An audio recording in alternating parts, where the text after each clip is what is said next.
सबसे पहली और प्रमुख खबर पश्चिम बंगाल की, जहां पश्चिम बंगाल के 25,000 शिक्षकों और स्कूल स्टाफ की सबसे पहले बात करते हैं, जिनकी नौकरी रहेगी या जाएगी, इस पर सुप्रीम कोर्ट अपना फैसला सुनाएगा। दरअसल ये मामला आज का नहीं बल्कि साल 2016 का है, जब स्टेट स्कूल सर्विस कमीशन के जरिए इस भर्ती के लिए 23 लाख से ज्यादा लोगों ने परीक्षा दी थी और नियुक्ति में बड़े पैमाने पर भ्रष्टाचार के आरोप लगे, जिसके बाद कलकत्ता हाईकोर्ट ने सीबीआई को इस मामले की जांच सौंप दी थी।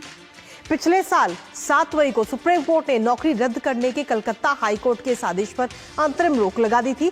फिलहाल अब आज देखना होगा कि सुप्रीम कोर्ट की तरफ से क्या फैसला आता है। इस पर नजर हमारी लगातार बनी रहेगी, लेकिन साथ ही अपने संवाददाता से भी करेंगे चर्चा इस खबर से जुड़ी हुई।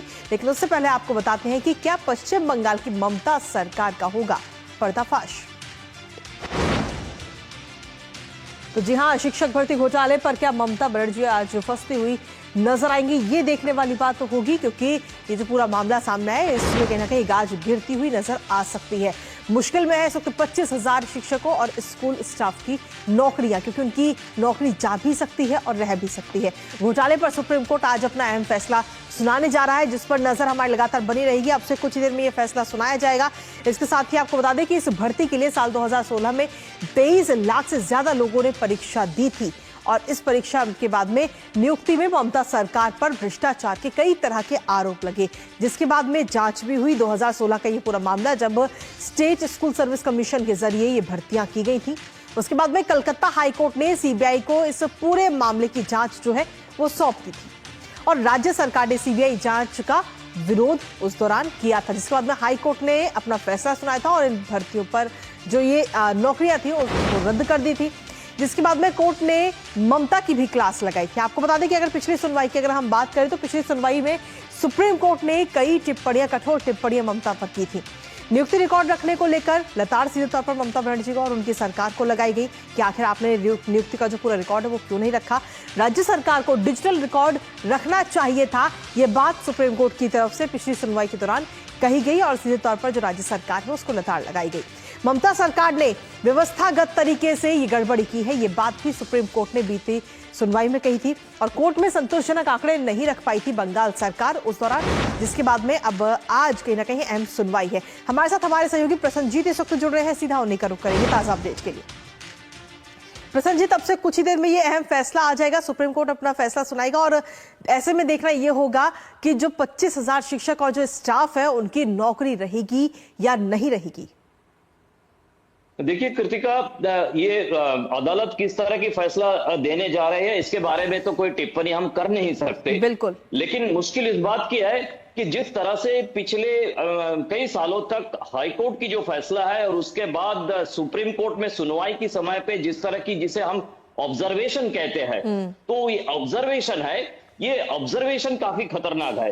क्योंकि देखिए, जो हाईकोर्ट की तरफ से बार बार पूछा गया था सरकार को, एसएससी को और सारे लोगों को कि आपने क्या जो लीगल और इलीगल है इन दोनों को अलग कर सकते हैं, और बार बार अदालत को गुमराह करने की कोशिश किया गया, चाहे वो प्रदेश सरकार हो, चाहे वो स्कूल सर्विस कमीशन हो, सबकी तरफ से। बाद में सीबीआई ने सीधी तरह से बता दिया कि जो ओरिजिनल वेमर शीट है, जानबूझकर एक ऑर्गेनाइज्ड क्राइम की तरह ये सारे ओरिजिनल वेमर शीट नष्ट कर दिया गया।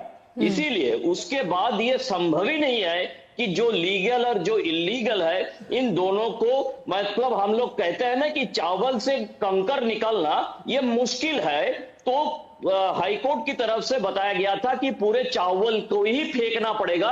इस तरह से अगर आप चावल और कंकर के बीच कोई अंतर नहीं कर पाएंगे तो। बाद में जब प्रदेश सरकार की तरफ से और स्कूल सर्विस कमीशन की तरफ से सुप्रीम कोर्ट का दरवाजा खटखटाया गया, तो सुप्रीम कोर्ट ये तो है कि पहले जो इनका नौकरी खारिज कर दिया गया था उसके ऊपर रोक लगा दिए गए, लेकिन जो स्कूल सर्विस कमीशन और प्रदेश सरकार एक कदम भी आगे नहीं बढ़ पाया। बार बार सुप्रीम कोर्ट का नजर घुमाने की कोशिश किए, सुप्रीम कोर्ट के सामने गलत बयान देने की कोशिश किए हैं और सुप्रीम कोर्ट ने बताया कि आप ऑर्गेनाइज्ड क्राइम किए हैं, आप हमें लिस्ट दीजिए, आप ओएमआर शीट क्यों नष्ट कर दिया, ये सबका जवाब नहीं है। तो इसीलिए काफी इंतजार, हम लोग इसी इंतजार में हैं कि क्या फैसला आए कृतिका। चलिए, इस फैसले पर आप अपनी नजर लगातार बनाए रखिएगा प्रसन्नजीत, लेकिन इसके साथ फिलहाल बहुत बहुत शुक्रिया तमाम अपडेट्स हमारे साथ साझा करने के लिए। और इसी के साथ खबरों में आगे बढ़ेंगे, लेकिन उससे पहले न्यूज पहुंच वक्त एक छोटे से ब्रेक का है, कहीं मत जाएगा, क्योंकि ब्रेक के उस पर आपको बताएंगे कि आज के दौर में किस तरीके से साइबर अपराध लगातार लोगों के साथ हो रहा है।